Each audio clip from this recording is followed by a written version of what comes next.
Բարև ձեզ հարգելի հեռուստադիտողներ,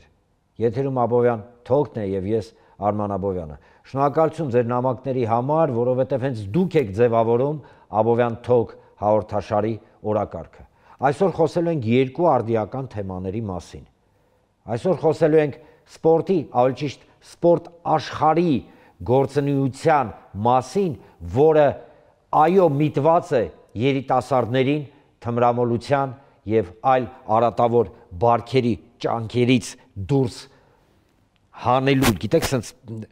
երիտասարդներին վերադարձնելու դեպի առողջ ապրելակերպ։ Եվ երկրորդ թեման լինելու է կապված պարենային անվտանգության եւ առհասարակ այն տնտեսական եւ ֆինանսական իրավիճակի, որը ձևավորվել է այսօր Հայաստանում։ Եվ առաջին մեր հյուրն է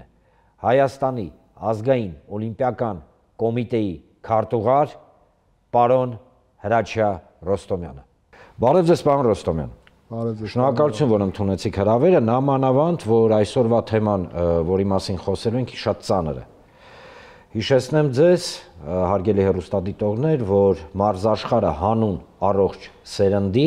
ծրագիր գոյություն ունի, որը մշակվել է նաև պարոն Ռոստոմյանի մասնակցությամբ եւ որի հիմնական նպատակն է մարզաշխարհը իր առջև դրել, իմիջիայլոց շատ ունիկալ իրավիճակ է, ես չեմ հիշում, որ մարզաշխարհը այսքան ակտիվորեն ներգրավված լինի հանրային խնդիրների լուծման մեջ, իսկ հանրային խնդիրը երկար բարակ որ չխոսենք, դա այո թմրամոլության աճն է։ Խնդիրը այնքան արդիական է, որ պարոն Ծառուկյանը որոշում ընդունեց ներառել ձեր ծրագիրը առաջարկ Հայաստանի այդ մեծ գլոբալ կոնցեպտի մեջ, թույլ տվեք մեջբերեմ պարոն Ծառուկյանի անմիջապես Facebook-յան էջից թմրամոլությունը չարիք է, ողբերգության բերող չարիք։ Ամեն կերպ, ամեն օր բոլորով պետք է պայքարենք սրա դեմ։ Չի կարող լինել անտարբերություն սրա հանդեպ։ Այնքան անսպասելի կարող է մտնել մարդկանց տները այս չարիքը, որ հարամելու է ամեն ինչ, ողբերգություն եւ տառապանք է բերելու ընտանիքներին։ Հնարավոր չէ չհամաձայնվել պարոն Ծառուկյանի այս խոսքերի հետ եւ պարոն Ռոստոմյան, եթե կարելի է, այ միտքը ոնց ծագեց, ոնց որոշեցիք, որ պետք է այս process-ի մեջ ներգրավեք եւ բացի ներգրավելը ծրագիր մշակեք։ Նախարար շնորհակալություն պարոն Աբովյան հրավերի համար, եւս մեկ անգամ շնորհակալ եմ, որ դուք եք ուշով հետևում այս ծրագրի գործընթացին։ Ասեմ, որ ծրագիրը ծագեց մեկ այլ ծրագրից, այսպես ասեմ։ Մի խումբ մարզաշխարհի ներկայացուցիչներ ավագ սերնդի, միջին սերնդի եւ գործող մարզիկների հավաքվեցինք եւ մի կարևոր հարց կար սպորտում, դա սպորտի մասսայականությունն էր։ Այսօր ցավոք սրտի մի պահ պետական հաշվարկներ երբ որ նայեցինք եւ տեսանք թե ինչքան է ընկել սպորտով զբաղվելու երեխաների քանակը տոկոսային հարաբերությամբ։ Իհարկե մեր համար, մարզաշխարհի համար դա մեծ վտանգ է։ Դա վտանգը այսօր չէ, վտանգը վաղը եւ մյուս օրն է։ Բայց եթե մենք այսօր չկարողանանք դրա դեմը առնել, մենք վաղը մյուս օր ուղղակի գլոբալ խնդիրներ կունենանք հենց սպորտի բարձր արդյունքներ նվաճելու համար, որովհետև ինչպես գիտեք, մասսայական սպորտից են ծնվում այն անհատները, որոնք վերջում, այսպես ասեմ, մեդալ են բերում, հիմն են հնչեցնում եւ բոլորիս ուրախություն եւ հպարտություն են բերում։ Սակայն տարի-տարվա վրա այդ երեխաների քանակը դեպի սպորտ դպրոցներ, սպորտ սեկցիաներ անհամեմատ նվազում է եւ պետք է նշեմ ավելի վտանգավոր է աղջիկների, այսինքն կանանց մասնակցությունն է ահավոր նվազ է։ Եթե վերցնենք թվային առումով, այսինքն 100 երեխայի դեպքում, եթե առաջ 30-ը աղջիկ էին, 70-ը տղա, հա, այս հարաբերակցությունը, հիմա ցավոք սրտի ինչ որ 8-92-ա դառը։ Այսինքն 10% էլ չի կազմում։ Ցավոք սրտի ոչ։ Դրանից բխեց խնդիրներ, ինչպես գիտեք, բոլորը հավաքվեցին, սկսեցին քննարկել, որպեսզի կարողանաս ճիշտ բուժում նշանակես, պետք է ճիշտ դիագնոզ դնես։ Այսքանից հետո քննարկումներից հետո նաև առաջնահերթությունը իհարկե հասկացանք, որ օրինակ կանանց առումով խնդիրը որտեղ է, նաև որտեղ է, հենց աղջիկները ընդհանրապես մեր հայ ավանդույթների համաձայն եւ նաև աղջիկների մոտեցումը ուզում են կին մասնագետների մոտ մարզվեն։ Ցավոք սրտի նույն խնդիրը ունենք ֆիզիկական ինստիտուտ, մեր պետական ինստիտուտում, նույն քոլեջում ունենք խնդիրներ աղջիկների կանանց մասնագետների քիչ լինելը շատ ցայտուն երևում է։ Որտեղ է այդ մասնագետները դուրս գան, բնականաբար կամ քոլեջից, կամ մայրբույից։ Նույն պատկերը այնտեղ է, այսինքն կանանց առումով առաջին խնդիրը դա էր։ Երկրորդ խնդիրը բնականաբար սոցիալ-տնտեսական խնդիրն է, որովհետև այսօր մեր հասարակության մեջ լիքը խնդիրներ կա եւ երեխաները մարզվելը հավելյալ բեռը մեր ընտանիքների վրա։ Երրորդը պայմանները, այսինքն մարզադահլիճների նյութատեխնիկական բազայի առկայությունը։ Հաջորդ խնդիրը, որը մենք առաջ քաշեցինք, դա ժամանակակից տեխնոլոգիաների, այսպես ասեմ, դայջեսներ, iPad-ներ, սմարթֆոններ, ուղղակի ինչ որ անհասկանալի մեծ ազդեցություն ունեն։ Այսինքն թվային աշխարհը իրական աշխարհից երիտասարդներին քաշեց, այո։ Ահավոր մեծ է այդ տոկոսը կազմում։ Այդ փնտրտուքների եւ այդ լուծումների մեջ բնականաբար հաջորդ խնդիրը, որ առաջ եկավ, ճիշտ ասած մենք մի քիչ այսպես ասած սառը ցնցող էր մեր համար։ Ապշացեիք։ Ներողություն արգելի հեռուստադիտողներ, մի փուչուրի գաղտնիք բացեմ։ Պարոն Ռո, ես պարզապես ներկա եմ եղել, երբ որ տվյալները եկան թմրամոլության աճի հետ կապված երիտասարդների սենց շրջանում, հա, ու ես ականատես եմ եղել, ինչպես պարոն Ռոստոմյանը եւ իր գործընկերները, ուղղակի դա շոկ չէր, դե ես նույնիսկ չեմ կարող ասել, մարդիկ նստած 10 րոպե սենց լուր իրար դեմքի էին նայում, ինչա կատարվում։ Կներեք, որ ընդհատեցի։ Բավական շատ ուրախ եմ, որ դուք եք ներկա եղել, դուք եք տեսակ թե Օքսեն Միրզոյան, Արտուր Ալեքսանյան, մնացած հայտնի մարզաշխարհի ներկայացուցիչները, Ռիփսիմեներ, Նազիկներ։ Այո։ Իրականում թվերը երբ որ տեսանք, հասկացանք, որ առաջնահերթ ինչ որ թմրամոլությունն է, որ այդ թմրանյութը մտել է մեր ցավոք սրտի երիտասարդության մեջ, որ անհասկանալի չափերի է հասնում։ Դա դեռ մենակ պաշտոնական տվյալներն էր։ Մենք գիտենք, չէ՞, միշտ պաշտոնական տվյալները լավ, ասենք, էտա, բայց անգամ այդ պարագայում ցավոք սրտի շատ վտանգավոր ցուցանիշի ենք հասել, շատ։ Եվ այդ քննարկումների ընթացքում որոշում կայացվեց, որ մարզաշխարհը չի կարող զերծ մնալ այս ամեն ինչից, որովհետև ես բազմիցս նշել եմ եւ մարզաշխարհը այդ մասին խոսել է շատ։ Մենք Հայաստանում, այսպես ասած, ներքին թշնամիներ չունենք։ Այո։ Մեր նպատակը դրսում, հա, տարբեր ասպարեզներում աշխարհի Եվրոպայի օլիմպիական խաղերում մեր երկրի պատիվը բարձր պահել, մեր համար կա մի դրոշ, դա մեր Հայաստանի Հանրապետության դրոշն է, որը ամենտեղ փորձում ենք եւ ամեն ինչ անելու ենք, որ ասես հաջողվում է ձեզ մոտ բարձր պահել։ Եվ ուրախություն եւ հպարտություն բերել մեր ազգին, հաշվի առնելով, որ այսօր ավելի շատ է մեզ հաղթանակ պետք, քան երբևէ։ Պատվով անում ենք, բայց չեն կարող նաեւ զերծ մնալ այս ցավոք սրտի, չգիտեմ ոնց բնորոշեմ, որ ավելի ճիշտ լինի, այս թմրամոլությանը եւ մնացած բացասական արատավոր բարքերին։ Այդ ուղղությամբ մի քանի աշխատանք արդեն տարել ենք։ Գիտեք, որ մենք ունենք ոչ օլիմպիական մարզաձևերի միություն, որը նույնպես զբաղվում է։ Ես ուզում եմ այդ թեմայի, հա, շուրջ, անպայման մենք հրավիրենք նաեւ մեր տաղավար ոչ օլիմպիական մարզաձևերի, այո, ֆեդերացիայի ղեկավարությանը։ Մեծ աշխատանք է տարվում եւ մարզաշխարհն էլ իր այսպես ասած դերակատարումը որոշեց ունենա եւ մենք դա ամեն ինչ անելու ենք, որ կյանքի կոչենք։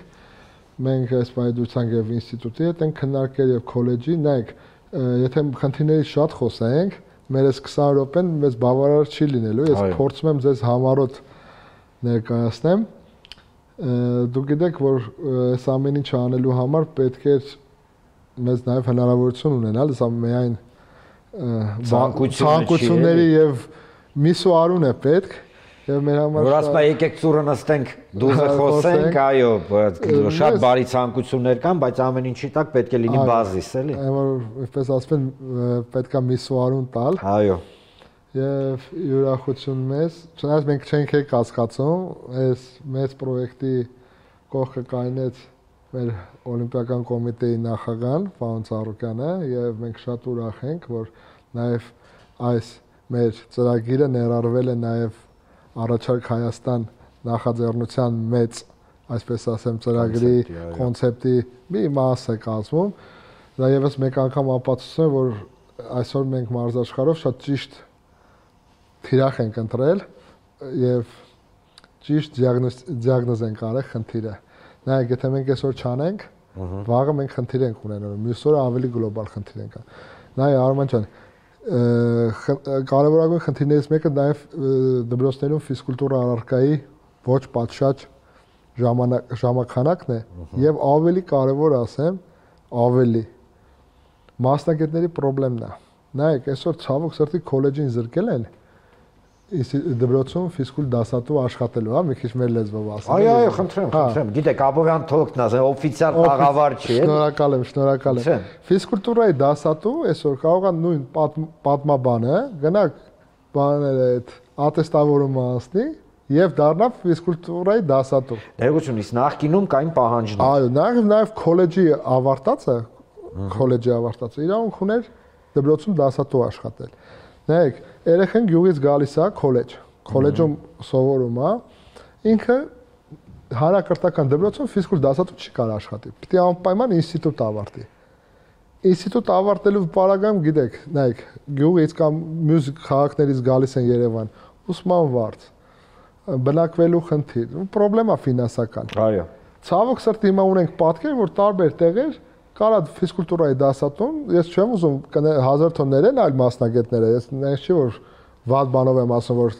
պատմաբան կամ մաթեմատիկայի մասնագետ, բայց ցավոք սրտի ինչքան էլ գնաս ատեստավորում ասես չես կարա էլի։ Ռոստոմյան, ամեն մարդ պետք է իր գործով զբաղվի։ Եկեք, ես հասկանում եմ, դուք շատ կոռեկտ եք, շատ փոխեք մարդու չվիրավորել, բայց ներողություն, ֆիզկուլտի դասատուն չի կարա գնա մաթեմատիկա դասավանդի։ Դա հաստատ։ Մաթեմատիկայի դասատուն չի կարա գնա ֆիզկուլ դասավանդի։ Նույնն է ենք ասում, ասում ենք, եղբայր, ինչու չենք ուզում, պատկերացնում եք նույն մեր ֆիզկուլտի դասատուն կամ ֆիզկուլտը ավարտած գնա փորձի, չգիտեմ, ֆիզիկա սովորացնել երեխաներին, բնականաբար մենք ունենանք խնդրեմ, նույնն է հակառակը, այսօր ունենք այդ խնդիրը։ Ֆիզկուլ դասատուների խնդրեմը ահավոր մեծ է, ահավոր։ Եվ մենք շատ ժամանակ մեծ կորուստ ենք ունենում մարդկային քանակ, մասնագիտական քանակում, հենց այդ օրենքի, այսպես ասեմ, բաց թողումից ասեմ կամ ոչ լիարժեք լինելուց։ Տեսեք, մենք խոսեցինք բազմաթիվ խնդիրներից, հավատացնում եմ ձեզ հարգելի հեռուստադիտողներ, որ եթե մենք հիմա խնդիրներից միայն խոսենք, վստահաբար 20 րոպե չէ, 2 օր էլ չի երիքի։ Բայց այստեղ շատ կարևոր է, որ բացի խնդիրների հնչեցնելուց, հա, որը տարափ է հիմա, բոլորն էլ խնդիրները հնչեցնում են։ Ըստ էության սպորտ աշխարհի ներկայացուցիչները, գիտեք, ոչ թե ֆորմալ առումով առաջարկ են անում, հա, այլ փորձում են լրացնել այն բացը, որը կար։ Ես ցավով եմ արձանագրում իրականում, չնայած սպորտ աշխարհում ընկերներ ունեմ բազմաթիվ, չնայած դե լավ ինչ, հա, հերո գնամ պարոն Ռոստոմյանն է իմ ընկերս, բայց այստեղ գիտեք իմ կարծիքով պարոն Ռոստոմյան, միգուցե ես սխալվում եմ, sense մի իրավիճակ է ստեղծվել, տեսեք, թմրամոլություն, չէ՞, թմրամոլությունը ինչա, մարդիկ են, ովքեր թմրանյութ են տարածում, բերում են, հանցագործներ են, ես իրենց համարում եմ ոչ պակաս եւ ոչ վտանգավոր հանցագործ, քան օրինակ, չգիտեմ, մանկապիղծ, մարդասպան, նույնիսկ ավելի վատ են։ Այս կողմը բաց էր, այսինքն դատարկություն էր։ Երիտասարդը ընտրություն չուներ, չէ՞, ինքը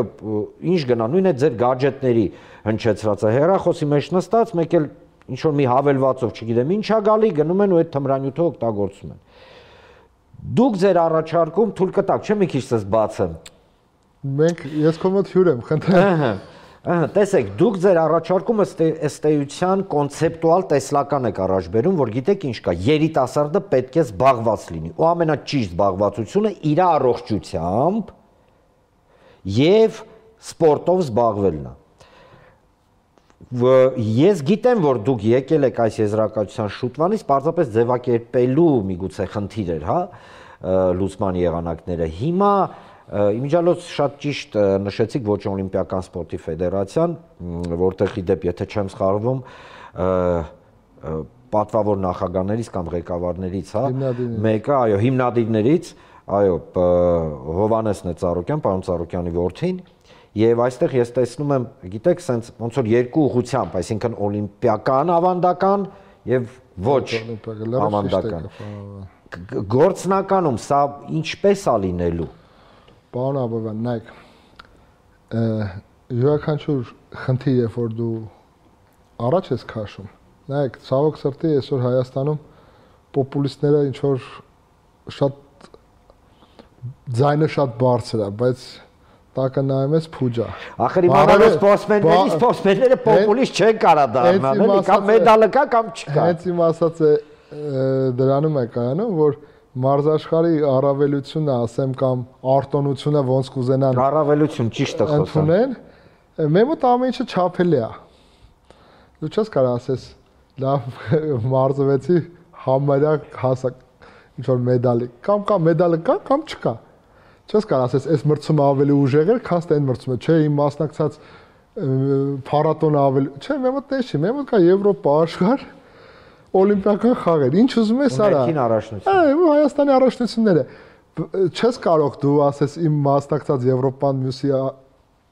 0-ական է, մեր մոտ չամիջը չափելի է։ Մենք միշտ պոպուլիստական մեր մոտ չի աշխատում, չի կարող կյանք ունենալ պոպուլիստական հայտարարությունները։ Ոստի մենք մի բան պետք է հասկանանք։ Նայեք, ամեն ինչը պատճառ հետևանքային կապով է։ Թմրամոլությունը, մասսայական սպորտի ոչ լավ վիճակը, աղջկեքի, սա հետևանք է։ Հետևանք է։ Մենք պետք է պատճառը ճիշտ գտնենք։ Ես նորից եմ ասում։ Առողջ սերունդ ունենալով, առողջ սերունդ կրթելու, երեխաներին մարզադահլիճ ուղղելու, նայեք չեմ ասում է պարտադիր օլիմպիական մարզաձևեր։ Մենք ինչի ոչ օլիմպիական մարզաձևերում է ակտիվություն սկսեցինք ցուցաբերել եւ միավորել ոչ օլիմպիական, որովհետեւ այս ծրագրի համար էական չի դու օլիմպիական մարզաձև ես գնում թե ոչ օլիմպիական։ Կարևոր է երեխուն տանենք մարզադահլիճ, որովհետեւ մարզադահլիճը տալիս է համակարգային երեխուն դարձնում է ֆիզիկապես ուժեղ, հոգեպես ուժեղ, ընկերասեր, թիմային մտածողության, ոչ դավաճան, ընկերոջը փոխօգնող, այլ ոչ թե մի բան էլ ես ավելացնեմ, եւ Հայաստանի Հանրապետության դրոշի ներքո երկրի պատիվը պահող։ Այս ամեն ինչ հասկացած մարշի նկատմամբ հարգանքը, այսօր պարոն Ծառուկյանը մի անգամ շատ հետաքրքիր բան ասեց, մոտ շատ է էլի տպավորվել։ Մեր ժամանակները ասում էր Ծառուկյան, որ դասատուին տենում էինք, ամաչում էինք։ Ես մինչև այսօր դաժե դասատուին տենում եմ, իմ դասատուին տենամ ոտի եմ կայնում եւ այլն, շատ հարցեր կա, մենք գիտենք իրանք չեն հաց չեն ուտում, այս չեն անում, այն չեն անում, այսինքն էտալոն էին մեր համար։ Այսօր նայում ես, ես տեղ եմ ապրում, որ դպրոցից մեր Բաքվում է, էլի։ Նայում եմ 7-րդ դասան երեխան, երկու դպրոց։ Նայում եմ դպրոցի դեմը 7-րդ 8-րդ դասան երեխա պապիրոսը ծխելով դասատու հետ խոսում է, հասկանում ես, Արման ջան, դա չեմ հասկանում ինչա, ես իմ մոտ ուղեղից մեջ չեմ կամ տեղավոր։ Այսինքն սպորտը նաև տալիս է դասատուի մարզիչի նկատմամբ հարգանք։ Ձևավորում է այդ, եւ մենք պետք է մեր երեխեքի մեջ դա ձևավորենք։ Պետք է հասնենք նրան, որ սպորտով չզբաղվելը լինի պարզապես ամոթ։ Բրավո։ Բրավո, գիտեք ես դրա համար Աբովյան ջան, մարզաշխարհի մեր հայտնի մարզիկները պետք է լինեն այս ծրագրի լոկոմոտիվը։ Իրանք պետք է լինեն այս ծրագրի դեսպանները։ Ես որքանով տեղյակ եմ, բավականին հետաքրքրություն կա։ Մեծ հետաքրքրություն։ Եթե չեմ սխալվում, արդեն 1000-ից ավել միայն մարդիկ մարզաշխարհի ներկայացուցիչ ստորագրել են այդ ծրագրին միանալու։ Եվ հայտնիներից, հարության համար կան նաև մարզաշխարհի այնպիսի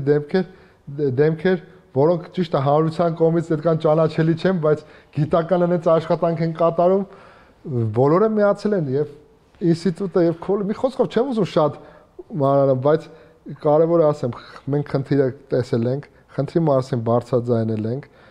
խնդրի լուծման տարբերակները նախանշել ենք, Հաուկ նախագահը կայնել այս ծրագրի կողքին եւ մենք շատ ուրախ ենք, որ այս ծրագիրը ներառվել է նաեւ Առաջակ Հայաստան կոնցեպցիայի մեջ։ Այս ամենի հարագումարը միասնական աշխատանքը կբերի նրան, որ մենք ոչ հեռավոր ապագայում կունենանք այս խնդիրների իսպառ վերացում։ Ես կչարաշահեմ իմ կարգավիճակս եւ միանգամից ձեզանից խոստում եմ կորզում, որ մենք հնդածս կհանդիպենք եւ կքննարկենք ծրագրի իրականացման գործընթացը եւ այո շատ ճիշտ ասեցիք, մի կողմում մութնա, վատնա, չարիքնա, թմրանյութնա, մի կողմում հավատարմությունն է երկրին, դրոշի տակ հանդես գալն է։ Գիտեք, որտեղ արտահայտություն կա, դա հպարտություն։ Այո, ընկերություն, նայեք, գիտեք ինչ, ինչքան մրցաշար եմ չեմ մասնակցել, օլիմպիական խաղեր, 4 հատ օլիմպիական խաղեր եւ այլն։ Այս գաղտնիքը, որ 10,000-անոց դահլիճում 200 քանի երկրի ներկայությամբ քո մարզիկը չեմպիոն է դառնում, դրոշը բարձրանում է, հիմը հնչում է, դու չէ, ես այդ իրականում այդ հպարտությունը, այդ զախլյոբովը է, էլի հայերեն, չգիտեմ ոնց ասում։ Մի խոսքով դա մի հպարտություն է, պարոն Աբովյան, հպարտություն է։ Այդ ժամանակ ոչ մի բոլորը միասնական են, հաղթանակի, մարզիկի հաղթանակի դեպքում Հայաստանում բոլորը իրար շնորհավորում են, անկախ կուսակցական պատկանելիության,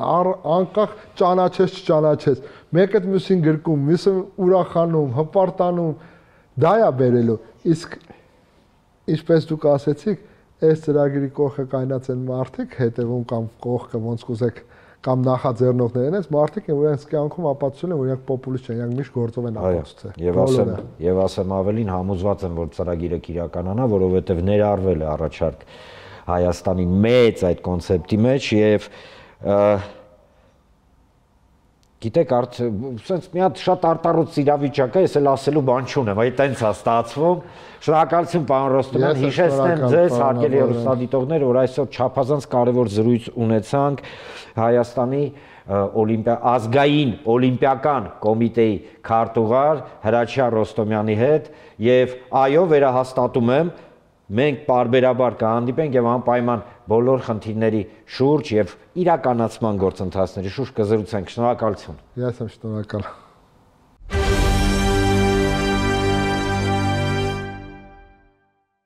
Պարենային անվտանգություն, տրանզիտ, ճանապարհների բաց լինելը, սահմանների բաց լինելը։ Ոմանք փորձում են սա ներկայացնել որպես երկնքից ընկած մանանա, որ ահա վերջ Ադրբեջանը սենց հա մեծահոգի իհարկե ճակերտներում, հա, տես թույլ է տվել, որ իրանց տարածքով տրանզիտ, հա, բեռները գան եւ մտնեն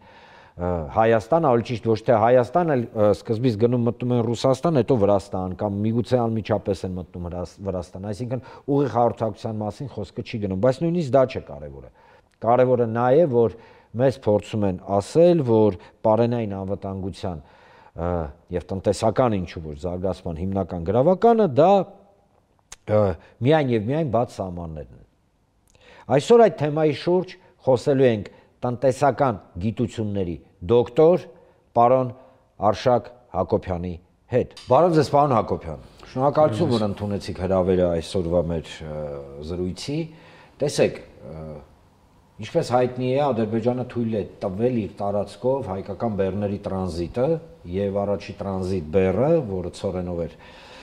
բարձված Ղազախստանից Ադրբեջանի տարածքով եկավ եւ հասավ Հայաստան։ Ավելի ճիշտ Ադրբեջանի տարածքով որոշ տվյալներով մտավ Ռուսաստան, հետո Վրաստան ու նոր, հա, մտավ Հայաստան, այսինքն ուղիղ հաղորդակցություն չի եղել։ Տեսեք, ոմանք պնդում են, որ դա պարենային անվտանգության կարևորագույն բաղադրիչ է, որովհետև Հայաստանը ունի խնդիր պարենային անվտանգություն։ այսինքն արգելի հեռուստադիտողներ, պարենով Հայաստանի բնակչության ապահովելու խնդիր ունենք։ Եվ հիշելով պարոն Հակոբյանի հետ մեր բազմաթիվ զրույցները, ակամայից հիշեցի, որ դուք միշտ պնդում էիք, որ պարենային անվտանգությունը պետք է ձևավորվի ներքին ռեսուրսների հիման վրա, մաքսիմումով, ինչքան հնարավոր է, այո։ Եվ նոր ասած դիվերսիֆիկացվի օրինակ արտաքինի վրա։ Բայց կան օբյեկտիվ, տեսեք, խնդիրներ Հայաստանում ուղղակի չկան տարածքներ, հա, այդքան մեծ տարածք, կամ միգուցե կա, ես չգիտեմ, դուք կասեք, որը օրինակ ցորեն, որ մենք այնքան ցորեն աճացնենք, որ ստիպված չլինենք գնենք, հա, այլ երկրներից։ Դե լավ, ցորեն էլ դնում ենք մի կողմ։ Այդ պարենային անվտանգության հետ կապված եւ այդ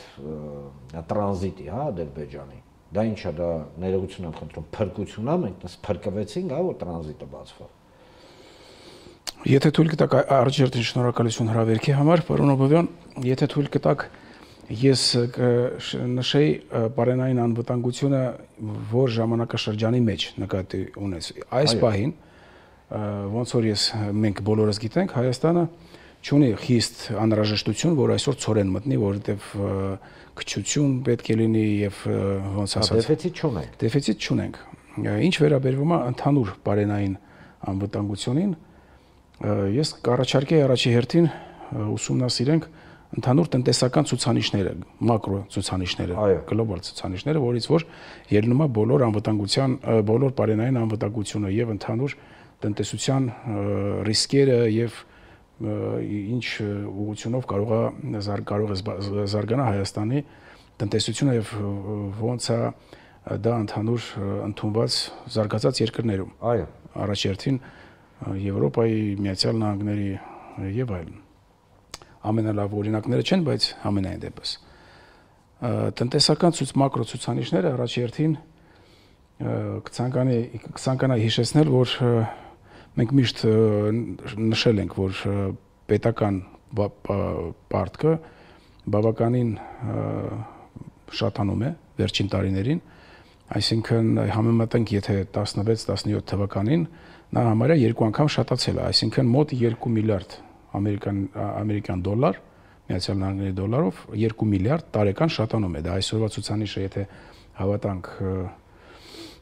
ֆինանսների նախարարության տվյալներին, մոտ 14 միլիարդ դոլար է։ Այստեղ պետք է գումարենք եւ այսպես ասած կառավարության պարտքը,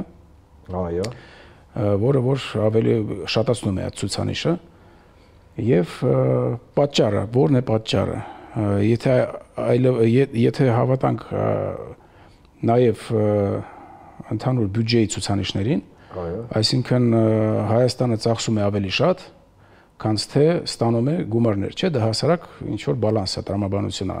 Հայաստանի կառավարությունը, այսինքն Հայաստանը ծախսում է ավելի շատ գումարներ, քան թե ձեռքաբերում, դա ստեղծում է այդ դեֆիցիտը, ֆինանսային դեֆիցիտը, որի պատճառով գնում են եւ վերցնում են պարտքեր։ Մայ եթե վերցնենք, ես չեմ ուզում ասեմ, եւ ով պետք է տա այդ պարտքերը եւ ինչ ցուցանիշները, բայց վերցնենք, որ եթե մենք գոնե 10% ամեն տարի փորձենք փակենք այդ պարտքերը, դա կտևի մոտ 15-20 տարի, այն դեպքում, եթե մյուս տարվանից Հայաստանը ցույց տա պոզիտիվ բյուջետ, ավելի ճիշտ ոչ թե ձեռք բերի ավելի շատ գումարներ, քան թե ծախսում է։ Ներողություն, որ ընդհատում եմ, ֆինանսների նախարարը անցած շաբաթվա ընթացքում ասաց հետեւյալը, որ վատ բան չկա պարտքի մեջ, սա մեկ, եւ երկրորդը ասաց, եթե մենք ուզենանք, մենք 1.5 տարվա ընթացքում այդ 7 միլիարդը կփակենք, բայց մենք կվերադառնանք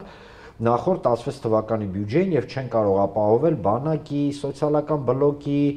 եւ այլն եւ այլն։ Այսինքն այստեղ ինձ համար մի քիչ տարակուսելի է այն, որ ըստ էության մեզ ասում է, որ պարտ վերցնելը լավ բան է։ Ես համաձայն չեմ այդ նախադասության հետ, ես դեմ եմ դրան, որովհետեւ պարտ վերցնելը լավ բան չէ։ Այսինքն պարտքը որ վերցնում եք, դուք մուծում եք տոկոսներ։ Սա բավականին տարածված երևույթ է փոքր երկրների համար, այսինքն էմիսիայի կենտրոնները, որոնք որ Եվրոմիությունն է, որը որ Միացյալ Նահանգներն է, փոխտպելու երկրները, տենց ասենք, նրանք տալիս են պարկ եւ դրա միջոցով իրենց տնտեսությունները զարգացնում են։ Դու վերցնում ես այդ պարտքերը եւ հասնում ես ինչ որ մի ցուցանիշի, դրա դեմ ինչ որ մի բան տալիս ես, պարտքերը չի լինի չփակել, չէ՞։ Տոկոս է տալի, չգիտեմ ինչ որ զիջումներ է անում։ Հա, բայց տոկոսները մեծանում են, զիջումներ է անում։ Ես համաձայն չեմ դրան, քանի որ գիտեք ինչ, ես մի երկու հատ ցուցանիշ կուզենայի ձեզ առաջարկեի ուսումնասիրելու համար։ Այսինքն Հայաստանի տարածքը, ոնց որ դուք հարցը դրեցիք, կարողանում է Հայաստանը ծորենով իրեն ապահովի եւ կամ այլ ինչ որ մթերքներով Հայաստանի տարածքը համեմատելի է, այսինքն վերցնենք Հոլանդիայի տարածքի հետ, որ վերցնենք ցամաքային մասը Հոլանդիա 33000 քառակուսի կիլոմետր, Հայաստանը 29 է, չէ՞։ Ես ուղղակի երկու ցուցանիշ ասեմ, դուք մեր հեռուստադիտողները կարող են իրենք քննել դա։ Արտահանման ցուցանիշը Հոլանդիայի երևի կզարմանաք 745 միլիարդ դոլար է։ Տարեկան 745 միլիարդ դոլար, որից որ շատ մասը գյուղտնտեսական մթերքներն են եւ ինչ որ մի մասը ուրիշ մթերքներ են։ Այստեղ ձեզ հակադարձենք, ասեն Հոլանդիայում սար ու ձոր չկա, այնտեղ հողը լավն է, մեր մոտ հողը քարոտ է եւ այլն եւ այլն։ Ես կհամաձայնվեի դրան, բայց եւ կհամաձայնվեի նաեւ նրան, որ լոգիստիկայի հնարավորությունները Հոլանդիային Եվրոմիության շուկայի համար ավելի կարճ է իհարկե եւ երևի ավելի մատչելի է, քան թե Հայաստանի համար, բայց 12-ը եւ 745-ը, 750-ը, 850-ը շատ մեծ տարբերություն է տալիս։ Ընդամենը եթե Հայաստանը կարողանա արտահանի 2-3-4 միլիարդ դոլար ավել, Հայաստանի բյուջեն դառնում է պոզիտիվ, այսինքն ավելի շատ պարկ վերցնելու կարիք չի լինի։ Չի լինի պարկ վերցնելու կարիք, այսինքն այդ մոդելը, որ առաջարկել են փոքր պետությունների համար, դա շատ տուպիկային մոդել է, այսինքն Հայաստանի տնտեսությունը մղում են դեպի, այսպես ասած, կախվածության շրջանակի մեջ։ Եթե խոսենք հասարակ, գոյություն ունեն երկու տեսակ տնտեսական մոդելներ։ Մեկը, ոնց որ ասեցինք, մենք նշեցինք կախվածության շրջանակն է, մյուսը հնարավորությունների շրջանակն է։ Այսինքն կախվածության շրջանակի դեպքում ձեր բնակիչները, ձեր քաղաքացիները միշտ վարկեր են վերցնում, որ փակեն իրենց ուրիշ պարտքերը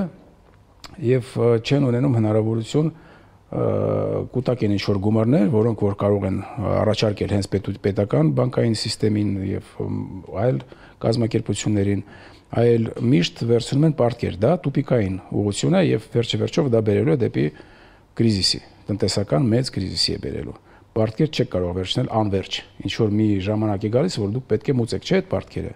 Եթե չեք կարողանում մուծել, հայտարարում եք դեֆոլտ, այդ դեպքում ձեզնից վերցնում են հողեր, գործարաններ, եսիմինչ գույքեր եւ ինչ որ կարող են վերցնել։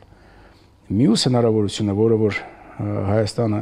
ես համոզված եմ դրանում, կարող է շատ կարճ ժամանակում ձեռք բերի դա,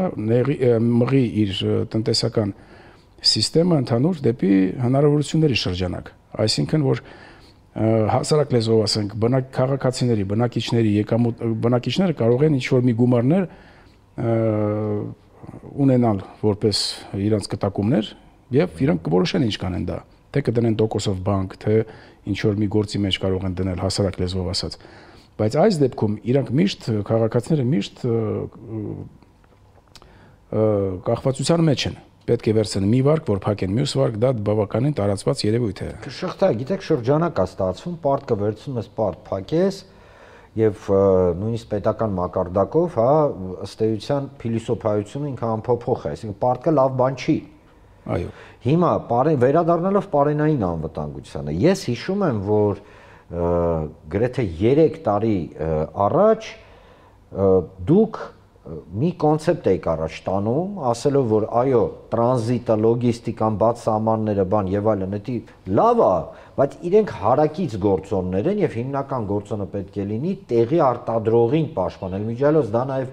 այդ կոնցեպտը տեղի արտադրող, տեղի գյուղացու ներառված է նաեւ առաջարկ Հայաստանի մեծ կոնցեպտի մեջ, հա։ Հիմա տեսեք, կրկնեմ, մեզ ասում են, որ տրանզիտ, բան, ճանապարհներ, հեսա Թուրքիայի հետ կբացվի, չգիտեմ, ասես մեզ հա, երկու ձեռքով կողմ ենք դրան, բաց են, բայց դա ըստ էության ինքը հարցի լուծում է, այո թե ոչ։ Եկեք մի հատ հասարակ բան ասենք, հա, եթե դուք ներմուծում եք, դուք Հայաստանից գումարներ հանում եք դուրս, դուք պետք է այդ ապրանքների համար մուծեք, չէ՞։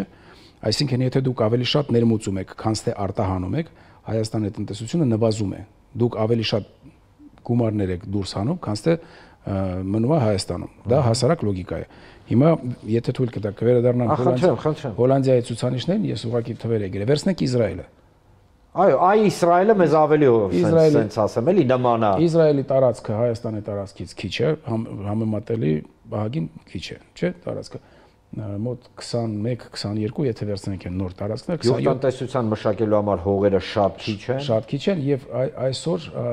Իսրայելի արտահանման գյուղատնտեսական ցուցանիշները մոտ 60 միլիարդ դոլար են։ 60 միլիարդ։ 60 միլիարդ դոլար են, այո, դա կարող եք նայել, ես կարող եմ ասել, որ ցուցանիշն է, դա Trend Economic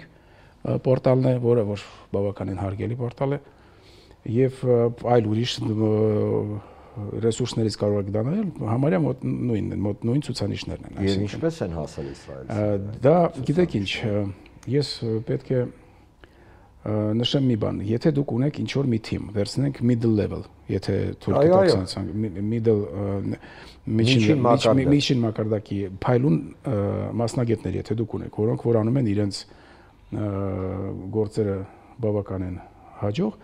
եւ դա գալիս է ինչ որ հասնում վերին մակարդակին, որտեղ որ պետք է ընդունվեն որոշումներ։ Ես համոզված եմ, որ ճիշտ որոշումները չեն ընդունվի այն դեպքում, եթե որոշում ընդունողը չունի կոմպետենցիաներ։ Այսինքն, եթե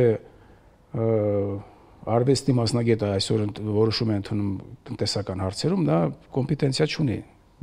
Դա աբսուրդ է, եկեք սենց ուղիղ ասենք, դա աբսուրդ է։ Այսինքն ինչ տեսակի որ դու middle level միջին մակարդակի փայլուն թիմ չունենաս, եթե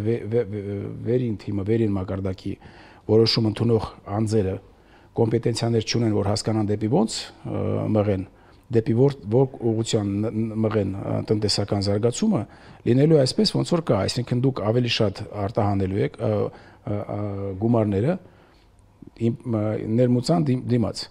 Իսկ զարգացնել պատասխանելով ձեր հարցին, զարգացնել Հայաստանի, այսինքն գյուղատնտեսական ոլորտը, դա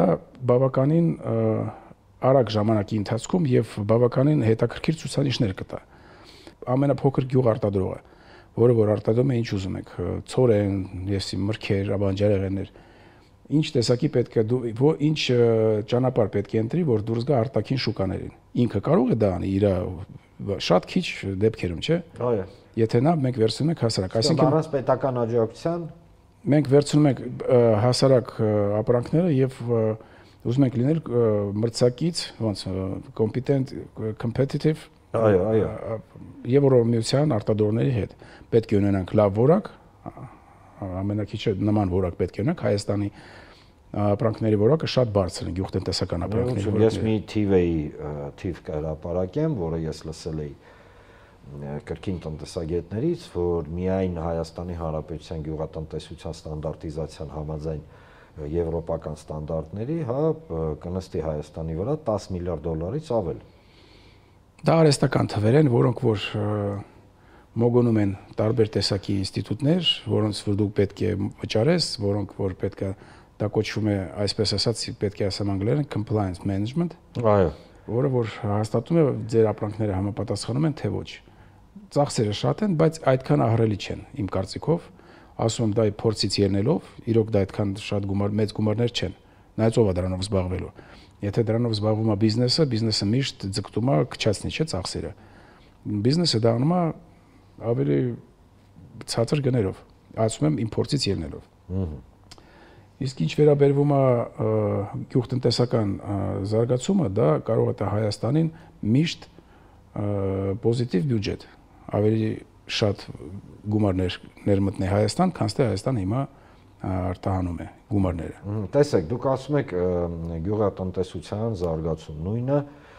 առաջարկ Հայաստանի կոնցեպտի մեջ դրված է, պարոն Ծառուկյանի կոնցեպտն է, որ առանց գյուղատնտեսության զարգացման ողնաշարն է երկրը մի խոսքով, էլի։ Սենց ուղի խոսք։ Հա, մենք բոլոր պոզիտիվ բաների կողմից ենք, բայց այստեղ շատ կարևոր մի բան կա, տեսեք, օբյեկտիվորեն մենք ցորենը ներմուծում ենք։ Եվ դա նորմալ է, եւ ոչ ոք դրա դեմ չի, ներմուծում ենք Ռուսաստանից եւ ներմուծում ենք ԵԱՏՄ-ի ներքին գներով իմիջայլոց, սա էլ է պետք ընդգծել, այսինքն եթե ուրիշ աղբյուրներից ներմուծեն, գները մի քանի անգամ թանկանալու է։ Բայց բացի ծորենից, այ դուք թվեր հնչեցեցիք, չէ՞, Իսրայել 60 միլիարդ $, բերանով ենք ասում։ Հայաստանի Հանրապետության բյուջեի տասնապատիկ։ Սա հենց այնպես չի եղել։ Ես գիտեմ, որ դուք կոնցեպտ ունեիք, թե ինչպես գյուղատնտեսական, մակրոտնտեսության տեսանկյունից, ոտքի անել, դե լավ։ Որքանով է դա իրատեսական։ Դա իրատեսական է 100%, ուղղակի եթե դուք բավարարվեք միայն ինչ որ ռեգուլյացիա գրելով, ոչ չնպաստեք, որ դա գետնի վրա չաշխատես։ Դա գա հասնի իր արդյունքին։ Սառնարան չկառուցես, չգիտեմ, ամեն ինչ գետնի վրա պետք է աշխատի։ Ես համաձայն եմ ձեզ։ Դուք չեք կարող հասնել այդ նպատակներին։ Ես ունեի փորձ, ես հանդիպել էի տարիներ առաջ գյուղատնտեսականին, որ այն ժամանակ նախարար էր։ Հիմա կարծեմ նախարար չի, չունենք նախարարություն այդպես։ Իսկ դա պետք է լինի, ես համոզված եմ դրանով, որտեղ դա շատ զգայուն սեգմենտ է ընդհանուր տնտեսության մեջ։ Եվ այդ դեպքում պետք է իրոք սկսեք գետնից։ Իսկ այն ժամանակ իրանք նստած են իրենց կաբինետներում եւ այնտեղից ուզում են ինչ-որ մի հատ տենց բան ստեղծեն։ Դա տենց չի աշխատում։ Դա աշխատում անեց, որ եթե դուք ունեք իրոք նպատակներ եւ որ ուզում եք հասնել ձեր նպատակներին, ոչ միայն ասեք ուզում եք որ լավ լինի, բոլորս էլ ուզում եք որ լավ լինի։ Դուք պետք է սկսեք գետնից, իմանաք պահանջները, այդ արտադրողի պահանջները, ինչ տեսակի որոշումներ պետք է ընդունեք, որ դա գահասնի իր արդյունքին։ Արդյունքը շատ կարևոր է։ Շնորհակալություն, պարոն Հակոբյան, հիշեցնեմ ձեզ հարգելի հեռուստադիտողներ, որ այսօր չափազանց հետաքրքիր զրույց ստացվեց, առհասարակ երբ որ խոսում ենք տնտեսության մասին, մի քիչ ինքը տես գիտական է եւ միգուցե հանրության լայն շրջանակների համար հետաքրքիր չի, բայց այսօր բացառիկ հաղորդում ստացվեց եւ այո, հետաքրքիր էր եւ այսօր զրուցում էինք տնտեսական գիտությունների դոկտոր Արշակ Հակոբյանի հետ։ Շնորհակալություն, պարոն Հակոբյան, կարծում եմ մեր զրույցը շարունակական է լինելու եւ մենք կրկին բազմաթիվ պատճառներ ենք, ունենալու միասին հանդիպել եւ Աբովյան թոքի տաղավարում քննարկել այն արդիական հարցերը, որոնք վերաբերում են մեզ բոլորիս եւ ամենակարևորը մեր գյուղացուն։ Շնորհակալություն։ Շնորհակալություն ձեզ։ Դե ինչ խոսեցինք մեր հյուրերի հետ։ Լսեցիք։ Թմրամոլություն եւ այն գործընթացները, որոնք այսօր երիտասարդության շուրջ պատտվում են, իրենք չափազանց մտահոգիչ են։ Այո, սպորտ աշխարհը չի կարող զերծ մնալ այն գործընթացներից, որոնք տեղի են ունենում հասարակության մեջ։ Եվ այո, սպորտ աշխարհը դա, այո, մենք ենք, մենք բոլորս իհարկե փոխաբերական իմաստով, բայց մարդիկ իրականում տեսան, զգացին իրավիճակի ծանրությունը եւ որոշում ընդունեցին իրենց լուման ունենալ այդ խնդիրների, ահավոր խնդիրների լուծման մեջ։ Գիտեք, ես բնավ զարմացած չեմ, որ թմրամոլության դեմ պայքարը արդեն հասել է, գիտեք, sense ոնց որ հանրային տիրույթ, հասել է այն տիրույթ, որը այսօր, եկեք ճիշտը խոսենք, գրեթե միակն է մնացել, որը մեզ բերում է հպարտություն, դա սպորտն է։ Եվ բնավ զարմանալի չէ, որ պարոն Ծառուկյանը անմիջապես իր աջակցությունը հայտնեց այն ծրագրին, որը ներկայացրել էին սպորտ աշխարհի մեր շատ հարգելի եւ սիրելի ներկայացուցիչները։ Եթե մենք հիմա դեմը չառնենք այդ խնդիրների, մասնավորապես թմրամոլության, ապա վաղը այդ խնդիրը թակելու է բոլորիս դուռը։ Սա անկեղծ եմ ասում, բոլորիս դուռն է թակելու։ Այս կամ այն ինչ որ արտահայտություններով, ինչ է թմրամոլությունը։ Թմրամոլությունը արհավիրք է։ Թմրամոլությունը թմրանյութը տարածել է ամբողջ գործընթացը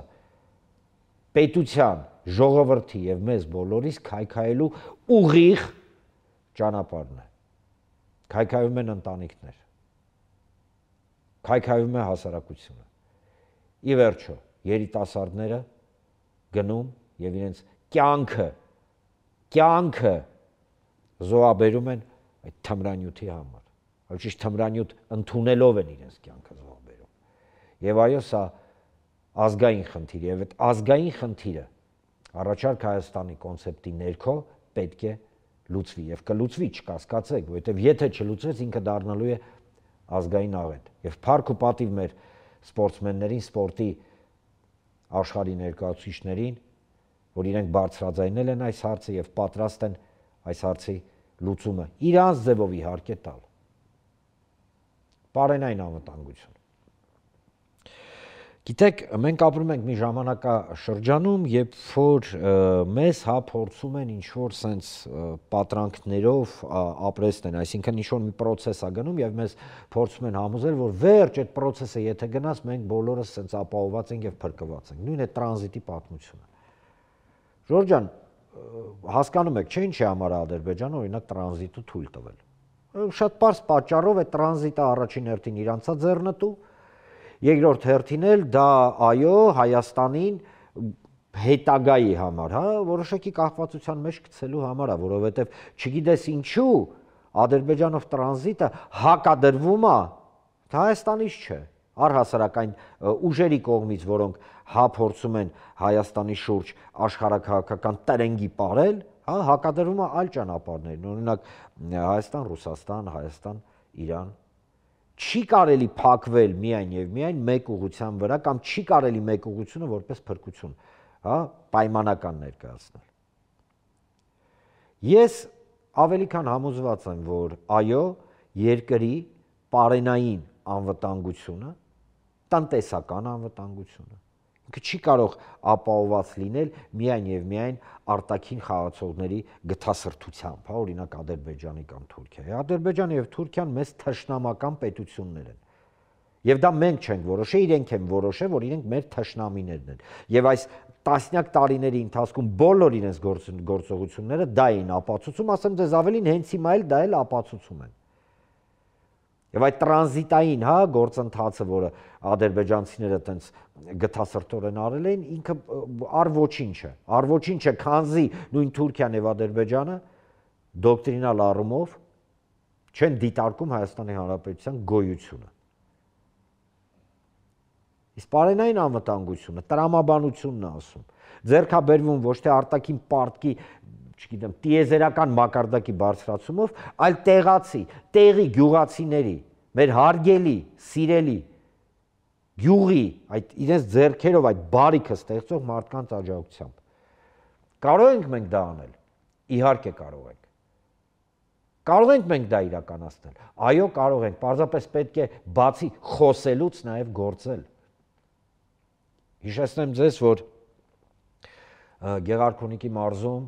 այս վերջերս պարոն Ծառուկյանի ուղիղ աջակցությամբ պայսներ եւ սառնարաններ էին բացվել մեծ գյուղացիների համար։ Հիշեցնեմ ձեզ, որ բազմաթիվ առաջարկներ եւ ծրագրեր արդեն իսկ մշակման փուլում են առաջարկ Հայաստանի այդ մեծ կոնցեպտի ներքո։ Այո, ես ասացի մեր բոլորիս, նաեւ ձեր հարգելի հեռուստադիտողներ։ Կարելի է հասնել պարենային անվտանգությանը մեր ուժերով։ Այո։ Միգուցե դա չլինի 100%, բայց հաստատ մեր կտրուկ կախվածությունը ադրբեջանական կամ թուրքական տրանզիտից շատ ավելի նվազ կլինի, շատ ավելի նվազ կլինի։ Այո, պետք է զարգացնել բարեկամ պետությունների եւ միավորումների, տնտեսական միավորումների մասին է խոսքը գնում, օրինակ ԵԱՏՄ, հա, հարաբերությունները։ Սա կոմպլեքս է, սա ինչ-որ մի քայլով, մի ուղղությամբ ինքը չի ստացվում, չի ստացվի։ Եվ ամենակարևորը, պետք է հասկանալ մի բան։ Երկիրը պահողը դուք եք։ Դուք այ հիմա որ ինձ նայում եք։ Գյուղացիները, քաղաքի ապրողները, բժիշկները, ուսուցիչները, զինվորականները, ոստիկանները, բիզնեսի ներկայացուցիչները, բոլոր այն մարդիկ, ովքեր իրենց ձեռքերով ստեղծում են Հայաստանի Հանրապետության, թե պարենային, թե տնտեսական, թե ռազմական, թե բոլոր առումներով բարեկեցությունը եւ անվտանգությունը։ Շնորհակալություն հարգելի հեռուստադիտողներ։ Այսօր լավ զրույց ստացվեց։ Սպասում եմ ձեր նամակներին, սպասում եմ ձեր առաջարկներին։ Կհանդիպենք հաջորդ անգամ։ Եթերում Աբովյան Թոլքներ եւ ես, Արման Աբովյանը։